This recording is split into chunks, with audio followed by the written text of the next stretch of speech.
Record કરી દો.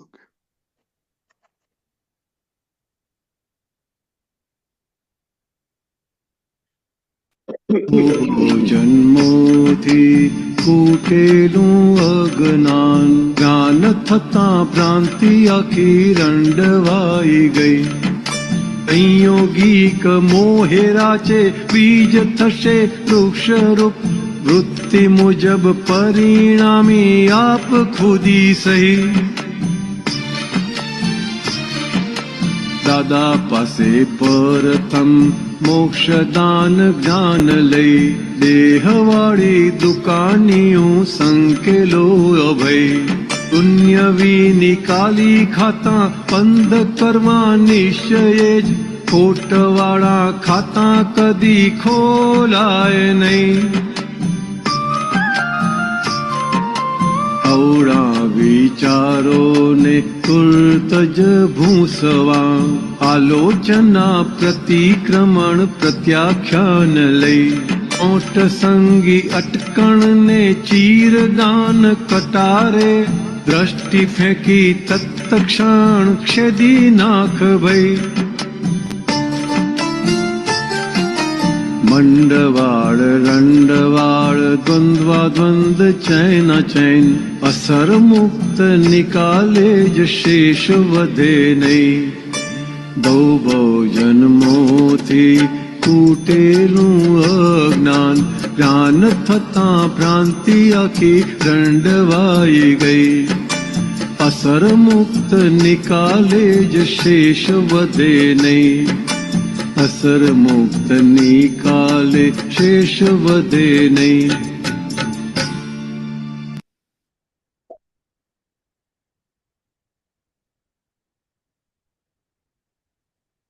શું કહે? બહુ બહુ જન્મોથી કૂટેલું અજ્ઞાન, જ્ઞાન થતા ભ્રાંતિ આખી રંડવાઈ ગઈ.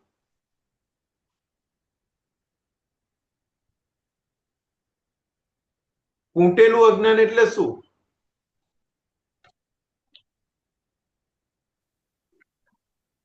હું કરું મારું, મને થાય છે આ હોવું જોઈએ, આ ના હોવું જોઈએ, આ સારું, આ ખોટું.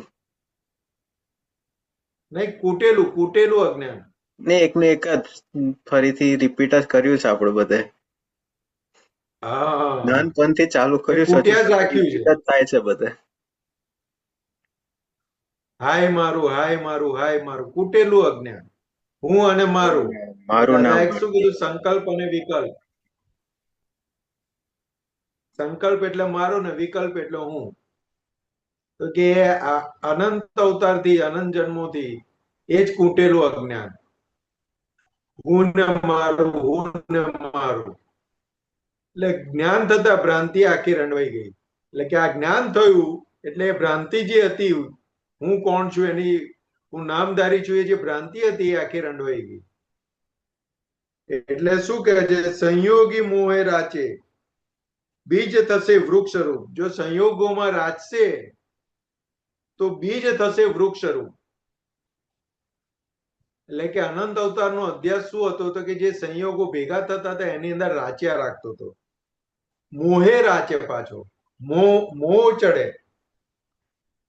મોહ ચડે એટલે કેવો? દાદા શું કે મોહ હોય ને, મોહ એ આંખ ઉપર પાટા બંધાઈ દે, આંધળો કરી નાખે મોહ. એટલે મોહને મૂર્છા પણ કીધી. મૂર્છા, બેભાન કરી નાખે. એટલે કે સંયોગિક મોહે રાચે બીજ થશે વૃક્ષરૂપ. એટલે જો એ રીતે જે પણ પ્રાપ્ત સંજોગ ભેગો થયો છે એની અંદર રાચે છે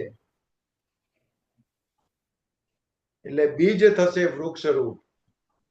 એટલે દાદા કે રસ્તા ઉપરથી જતો હોય અને દ્રષ્ટિ ખેંચે, અને દ્રષ્ટિ ખેંચે એટલે ત્યાં મોહ ઉભો થયો,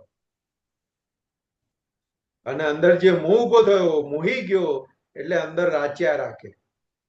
આમ કરીશ, તેમ કરીશ, આમ મળશે, તેમ મળશે, આમ મળશે તો આમ કરીશ, તેમ મળશે તો તેમ કરીશ. એટલે બીજ પડ્યું, અને બીજ પડ્યું એ મોહની અંદર રાચવા માંડ્યો. એટલે કે હવે બીજ થશે વૃક્ષરૂપ, એટલે પછી વૃક્ષ થઈને ઊભું થશે, એટલે એ ભોગવવું પડશે. એટલે કે ચેતી જજો કે તો કે સંયોગિક મોહે રાચે, તો કે ત્યાં આગળ તો કે જે સંયોગ મારાપણું કરાવે છે, ગમતાપણું કરાવે છે, તો ત્યાં ચેતી જવા જેવાનું કે આ સાંસારિક સંસારમાં રખડાવ્યા રાખશે, કે બીજ પડશે ને બીજનું વૃક્ષ થશે. એટલે આગળ પાછું શું કે છે, વૃત્તિ મુજબ પરિણામી આપ ખુદે સહી, એટલે વૃત્તિ મુજબ પરિણામી આપ ખુદે સહી, એટલે કે જેવી વૃત્તિ છે, વૃત્તિ મુજબ પરિણામી એટલે કે જે વૃત્તિ મુજબ પરિણામ, ત્યાં પાછો સહી કરે છે, આપ ખુદી સહી. એટલે દાદા શું કે છે, તો કે કર્મનો સિદ્ધાંત શું છે, તો કે જ્યાં સુધી એ સહી કરતો નથી ત્યાં સુધી બંધ પડતો નથી. એટલે કે જ્યાં સુધી સહી નથી થઈ ત્યાં સુધી ભૂસવાની બદલવાની બધી સ્વતંત્રતા છે, પણ સહી થઈ ગઈ એટલે પતી ગયું. એટલે કે આગળ જે પદમાં આવ્યું ને, કરમ બંધાય છે ત્યારે કોઈને ખબર પડતી નથી, તો કે આ જે સહી વાળો ભાગ જે છે ને એ કોઈને દેખાતો નથી, કે ક્યારેય એવું આ સહી કરી નાખે છે. તો કે સહી કેવી રીતને થાય છે એ કીધું અહીંયા આગળ, કે વૃત્તિ મુજબ પરિણામી આપ ખુદે સહી, કે વૃત્તિ મુજબ પરિણામી એટલે એ આખું એને અંદર બધું રાચે છે એવી રીતે, અને રાચતા રાચતા અંદર બધું ગોઠવણી કરે છે, અને પછી છેલ્લે સહી કરે છે કે આવી રીતને મને મળી જાય ઓકે છે મારી માટે. એટલે સહી કરી અને બંધાય છે પછી ત્યાં. એટલે આ વસ્તુ આખી દાદાએ આપણને બાય રિલેટિવ વ્યૂ પોઈન્ટ થી હું નામધારી છું ને બાય રિયલ વ્યૂ પોઈન્ટ થી હું શુદ્ધાત્મા છું, ત્યાં આગળ આ સંયોગિક મોહે રાચે એ આખું ઉડાડી આપ્યું. કારણ કે રિલેટિવ આવી ગયું એટલે મોહ ઉડે, જો રિલેટિવ તરીકે ના દેખાય તો મોહ ચડે, અને એમાં પછી રાચે. એટલે કે અહીંયા આગળ આપણને પહેલી બે આજ્ઞાથી શું કહેવાય, માલામાલ કરી દીધા દાદાએ, કે આ બધામાંથી ઉડાડી લાખો જોજન દૂર કરી નાખ્યા, કે ક્યાંય પણ મોહ થાય તો કે ભાઈ રિલેટિવ વ્યૂ પોઈન્ટ થી આ છે, રિયલ વ્યૂ પોઈન્ટ થી શુદ્ધાત્મા છે, પૂરું ફૂલ સ્ટોપ લેવડાવી દે, ત્યાં આગળ વધવા ના દે. એટલે કે વૃત્તિ મુજબ પરિણામી, એટલે વૃત્તિ મુજબ પરિણામી એટલે ચરણ વિધિમાં પાછું દાદાએ આપી દીધું કે આપની વૃત્તિ એ જ મારી વૃત્તિ રહો, આપની દ્રષ્ટિ એ જ મારી દ્રષ્ટિ રહો, આપનો સ્વભાવ તે જ મારો સ્વભાવ રહો, આપનું જ્ઞાન દર્શન ચારિત્ર અને સુખ તે જ મારું જ્ઞાન ચારિત્ર અને સુખ રહો. એટલે કે આપ ખુદી સહી, તો કે કઈ બાજુ કરાવી દીધી, તો કે આપની વૃત્તિ એ મારી વૃત્તિ રહો. એટલે કે આખું દાદા ભગવાને આખું ત્યાં આગળ ગોઠવણી કરીને આપી દીધી, તો કે અમારું નિધિ ધ્યાસન કરી ચિત્તમાં હાજર કરી માગજો કે આ રીતે. એટલે કે અમારું જે ઈશ્વરીયપણું છે, અમારું જે ચારિત્ર છે, અમારું જે જ્ઞાન દર્શન છે, અમારી જે સંસારની અંદરથી જે વૃત્તિ ખસી અને આત્માવૃત થયેલા છે, તો કે એવું તમને ઊભું થઈ જશે. એટલે કે મોહ ચડવા નહીં દે અને પરિણામ આપ ખુદી સહી નહીં કરવા દે. એ સહી કઈ બાજુ લઈ જશે, તો કે આત્મવૃત્તેશ્વર બાજુ લઈ જશે. ગજબનું દાદાએ બોલ્યા પણ ગજબનું છે, દાદાનું નીકળ્યું ગજબનું, કવિરાજે વણ્યું પણ ગજબનું છે. એટલે આગળ પાછું શું કે, દાદા પાસે પ્રથમ મોક્ષદાન જ્ઞાન લઈ દેહવાળી દુકાન સંકેલો અભય. એટલે કે હવે દેહવાળી દુકાનો સંકેલો દાદા જોડે જ્ઞાન લઈને, કે અનંત અવતારથી આ દુકાનો ચલાઈ અને ખોટનો ધંધો કર્યો છે. દાદા કે આ સંસારની અંદર રખડીને મોઢું દિવેલિયા જેવું કરી નાખેલું છે, હવે આ કઈક જ્ઞાન પામ તો કે આ મોઢું ઉજાસ વાળું થાય, કઈ આ દુકાન સંકેલો હવે કે અનંત અવતારથી આ જ દુકાનો ચાલી છે. 4 ગતિને 84 લાખ યોનિમાં ભટક ભટક ભટક કરીને આ જ દુકાનો ચલાવી છે. 4 પગમાંથી 2 પગમાં, 2 પગમાંથી દેવમાં, દેવમાંથી નરકમાં, ને એ જ ચાલ્યા રાખી છે. એ દુકાન ચાલુ જ રાખી છે, એ ધંધો. પણ એ બધો ધંધો સંસારનો, ખોટનો. પ્રોફિટ વાળો ધંધો ક્યારેય કર્યો નથી આત્માનો. તો કે દાદા પાસે પ્રથમ મોક્ષ દાન જ્ઞાન લઈ દેહ વાળી દુકાનો સંકેલો ભાઈ, એટલે કે દેહ વાળી દુકાનો હવે સંકેલો. દ્વંદીય નિકાલી ખાતા બંધ કરવા નિશ્ચય જ. ખોટ વાળા ખાતા કદી ખોલવા નહીં. કવિરાજ તો ગજબનું લખેલું કે ખોટ વાળા ખાતા ખોલવા જ નહીં, કદી ખોલાય નહીં. ખોટ વાળા ખાતા કદી ખોલાય નહીં. અને આપણે બધા ખોટ વાળા ખાતા ખોલીને બેઠેલા છે. તો કે હવે નિકાલી ખાતા બંધ કરવા નિશ્ચય, એટલે કે હવે શુદ્ધાત્માનું ખાતું ચાલુ થયું આપણું. અનંત અવતારથી ખોટ વાળા ખાતા હતા, તો કે હવે શુદ્ધાત્માનું ખાતું ચાલુ થયું. તો હવે કઈક શિલ્લક દેખાશે કે જેમ જેમ આજ્ઞા દ્રષ્ટિ સમજાતી જશે અને જેમ જેમ એ વપરાતી જશે એમ શિલ્લક ઊભી થશે. મોક્ષ શિલ્લક, મોક્ષની શિલ્લક એમ ધીરે ધીરે ધીરે ઊભી થશે. એટલે કે અવળા વિચારોને તુરત જ ભૂસવા આલોચના પ્રતિક્રમ પ્રત્યાખ્યાન લઈ. એટલે કે અવળા વિચાર એટલે શું કીધું દાદાએ? વિચારને તો શું કીધું આમ નોર્મલી?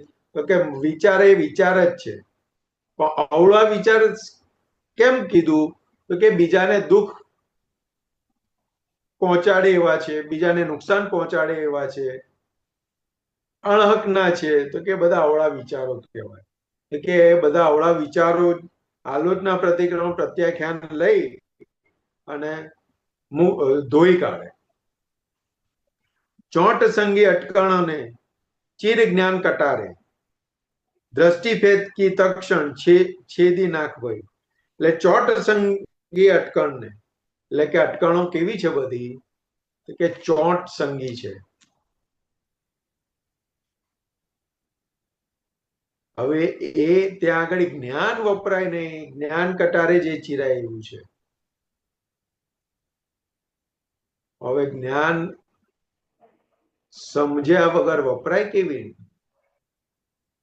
જ્ઞાન એટલે પ્રકાશ, દાદાએ કીધું. એટલે કે ઠોકર વાગે છે ત્યાં સુધી સમજવાનું કે અજ્ઞાન વર્તી રહ્યું છે. અને ઠોકર દાદાએ કોને કીધું? તો કે મન વાણીથી કોઈની જોડે અથડાય એને ઠોકર કીધી. હવે જ્યાં સુધી ઠોકર વાગે છે ત્યાં સુધી સમજવાનું કે દાદાનું આપેલું જ્ઞાન હજુ સમજાયું નથી, હજુ એ સમજવાની કચાશ છે. અને જેટલા જેટલા ભાગની અંદર એ સમજણ પાકી થતી જશે એટલા ભાગની અંદર ઠોકર વાગતી બંધ થઈ જશે.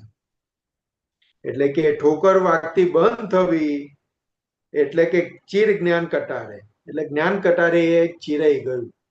એટલે કે દ્રષ્ટિ ફેંકી તક્ષણ છેદી નાખે ભય. એટલે કે એના થકી જે ભોગવટાનો ભય ઉભો હતો એ છેદાઈ ગયો. કારણ કે ચોટ સંગી અટકણ હોય તો પાછી એ ભોગવવી પડે, એટલે ફરી પાછો જન્મ લેવો પડે. એટલે કે દ્રષ્ટિ ફેંકી તક્ષણ છેદી નાખ ભય, એટલે કે એ ભય જે છે જન્મ મરણનો એ ઉડાડી દે તરત જ. મંડવાળ રંડવાળ દ્વંદ્વા દ્વંદ ચૈના ચૈની, અસર મુક્ત નિકાલે જ શેષ વધે નહીં. એટલે કે હવે આ બધું પ્રયોગે કરીને વપરાતું જશે. એટલે કે જન્મ મરણના ચક્કર બંધ થશે. દ્વંદ આત્મા અનાત્માનો આખો દ્વંદ જે છે, દ્વંદ પાપ પુણ્યના એ બધા જે દ્વંદ છે એ બધા ઉડશે. એ બધી અસરોથી મુક્ત થશે. એટલે છેલ્લે શેષમાં શું વધશે?